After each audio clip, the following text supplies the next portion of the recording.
If you live where I live and you've got a ton of rocks, you might be thinking what to do with those rocks. Or you're buying a piece of property and you see that there's a lot of rocks on that land.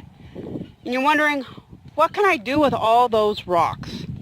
Well, I thought I'd share today some of the things I do with all these rocks. Of course, number one, you can make a raised garden bed. It's a lot of work, but hey, if there's no toxic chemicals, it's not going to decompose, it's going to last a long time. You can't beat a raised garden bed. Or how about a nice little planter? I need to add more rocks over here. It needs to get higher and add more dirt. But hey, nice little herb garden or a flower garden. Rocks are so helpful. A little hard to see because of all the debris, the tree leaves, but rocks also make good stepping paths, stepping stones. A lot of them are buried now, but like here's one. The previous owners made this path over to the cabin from the house. So rocks make, flat rocks, oopsie, I just hit the tree, or the birdhouse, can make really, really nice paths, stepping paths. So you can use them for stepping stones too.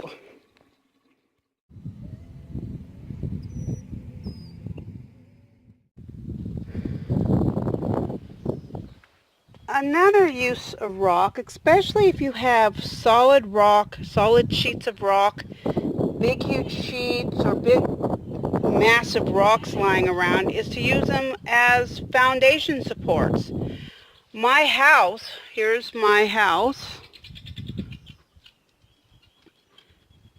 is actually strapped to solid sheets of rock. This thing has gone through some major storms. Major storms.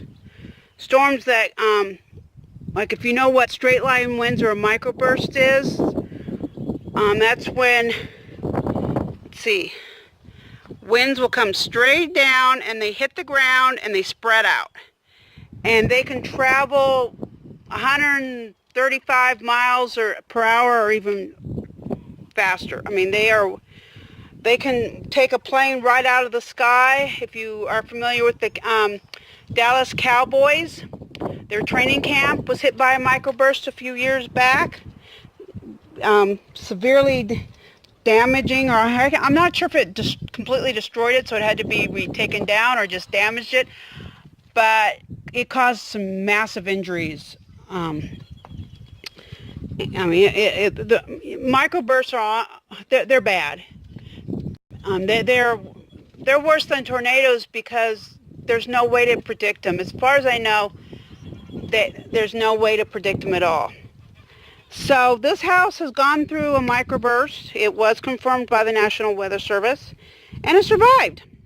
It shook. It was a very scary experience, but it survived. And so, and I believe the reason it did survive is because it is strapped to solid rock.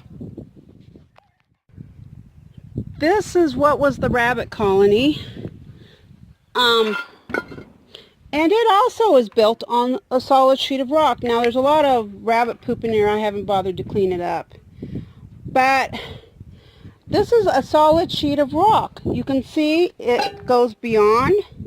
Now it was covered up with like an inch of dirt, and me and a friend just scraped all the dirt off,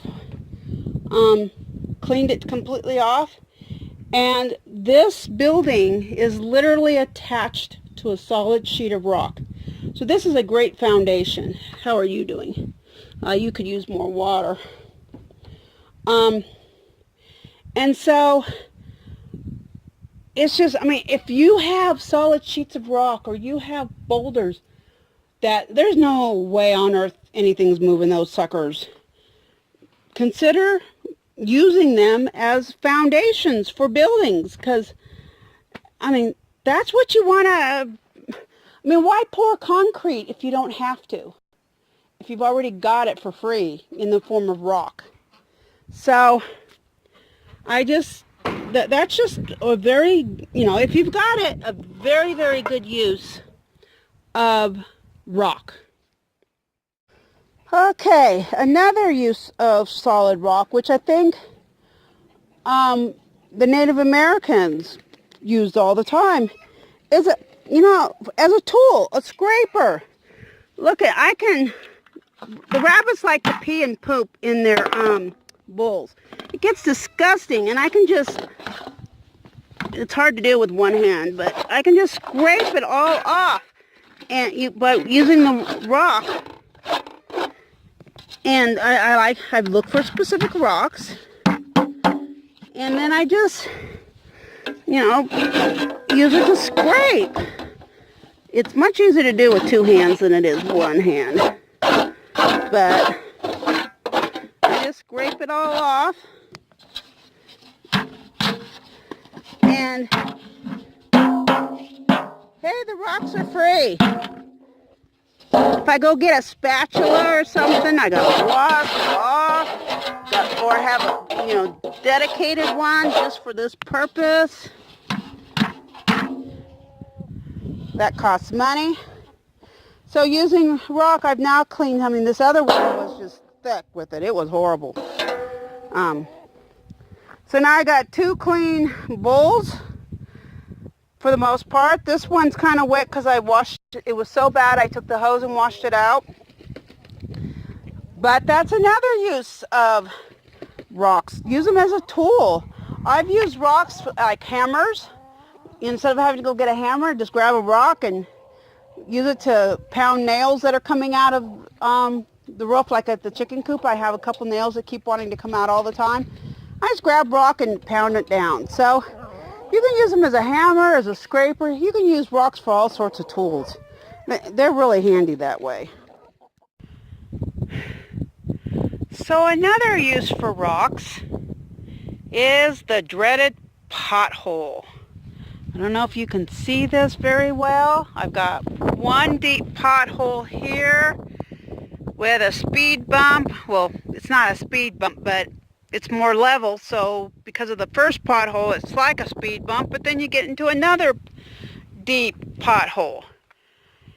And so I have found,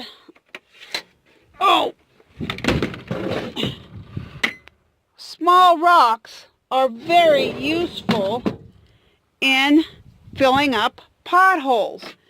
Now, rocks all by themselves won't do a very good job. But they're a start. So I come over here and I have decided to work on this pothole first, and because there's signs that there's a lot of footprints and stuff in here. So, but see, I dumped them here, the rocks in there. But I also dump caliche. Now caliche it breaks up really well. It's kind of a clay lime mixture. You can look it up on the internet. CALICHE.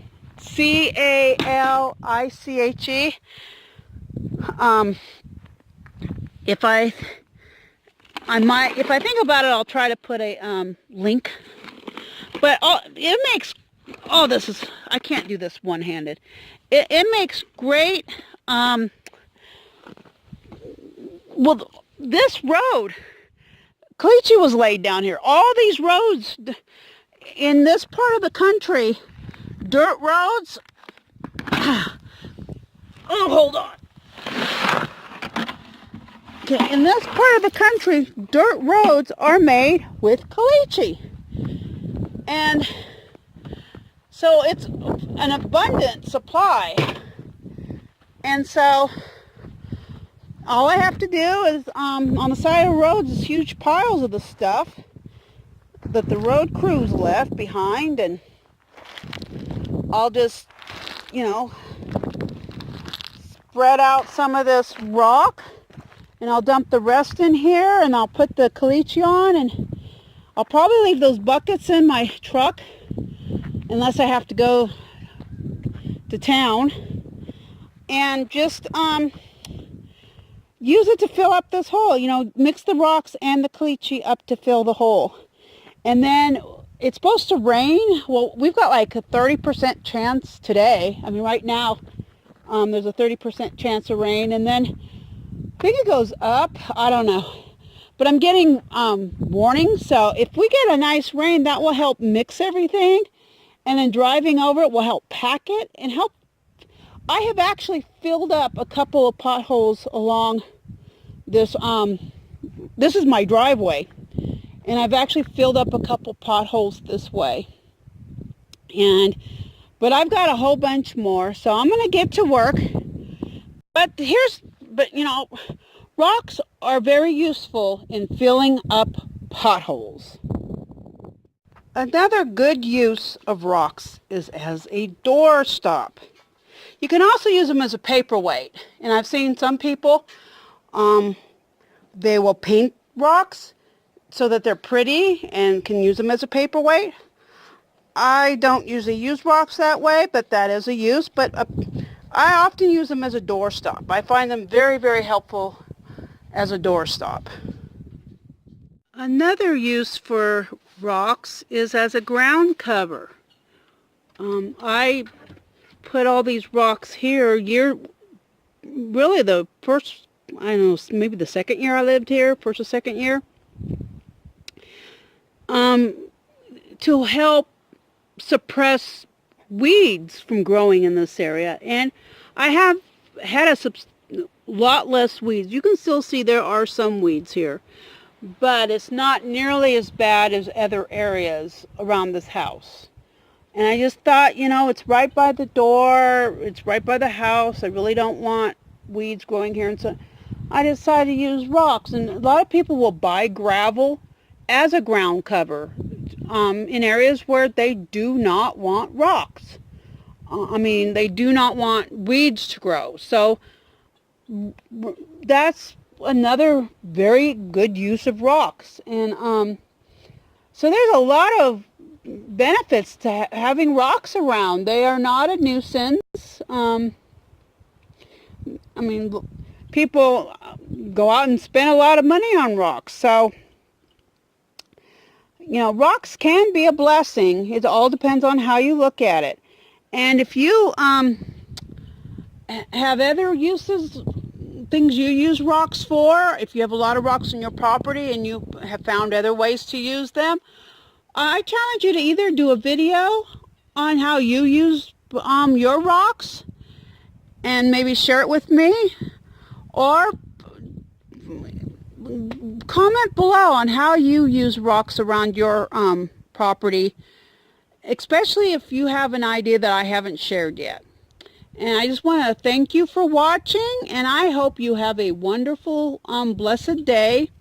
And please like and share this video, and subscribe to my channel if you haven't. But once again, thanks for watching, and may you have a blessed day.